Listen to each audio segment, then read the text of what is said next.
Now let's do an example of this. We want to find the area, the exact area of the region that's bounded by y equals x squared and y equals 0 over the intervals 0 to 3. If we sketch this out, it's this region right here. We want to find that exact area. So what we do is we take the limit as n goes to infinity of the sum from 1 to n of f of c sub I delta x. I wish there was an easier way, but we gotta do it this way. When you're doing this, your first step is to find delta x. So before you do anything, you find delta x. Delta x is b minus a over n. In this case, a is 0, b is 3, so it's 3 minus 0 over n. So 3 over n. So like if you had 1,000 rectangles, each one would be 3 over 1,000 for its width. Next you find c sub I, which is a plus I delta x. These two expressions, by the way, you would have to know. If this was on a quiz or an exam, you have to know those expressions. A is 0, which is always nice, so it's 0 plus I times delta x, so 3 over ni. In other words, just 3 over ni. And now you would plug those into your area expression. The area is the limit as n goes to infinity of the sum from 1 to n of f of c sub I, which is 3 over ni, times delta x. Next, you have to find f of 3 over ni, because our goal is to find our sum, use the formulas, those like 5 formulas that I taught you about sigma notation, to express the sum in terms of n, and then take the limit of that expression. So our next step is to evaluate this right here. Now our function is x squared.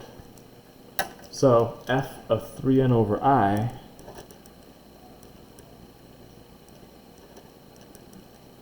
is 3 over n I squared. Oops, daisies. There we go. All right, the function's x squared. That's the input, so you square it. And then you simplify that.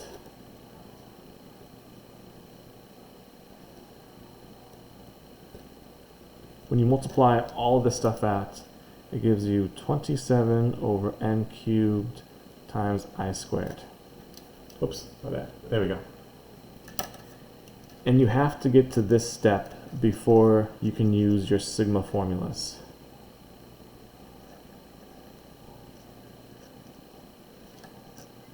We learned the sum of I and I squared, all that good stuff. You can only use those formulas once you've plugged c sub I into your function and evaluated it, and then simplify that whole mess.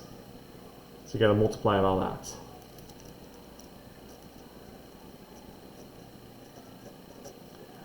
I spelled multiply wrong. Multiply. But I trust you know what I'm trying to say. So you plug it in, multiply it out, and now use sigma formulas.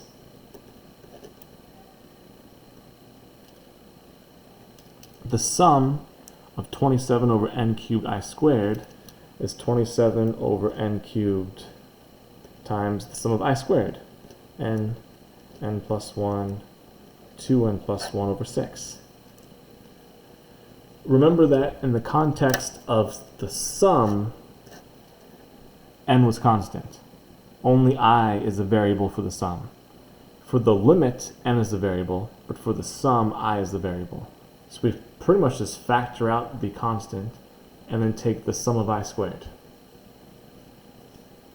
And now for the limit as n goes to infinity, there's no need to multiply that out, because you know from looking at it that on top you're going to have a cubic term, on the bottom you're going to have a cubic term, which means that we take the limit as n goes to infinity, all the smaller power terms don't matter, it's just those main first terms. And those main first terms if you were to multiply that out, you would have 27 times n times n times 2n. It would be 54n cubed plus other stuff over 6n cubed. Again, all the other stuff does not matter because n's going to infinity. Those cancel out. 54 over 6 is 9, and that's your answer.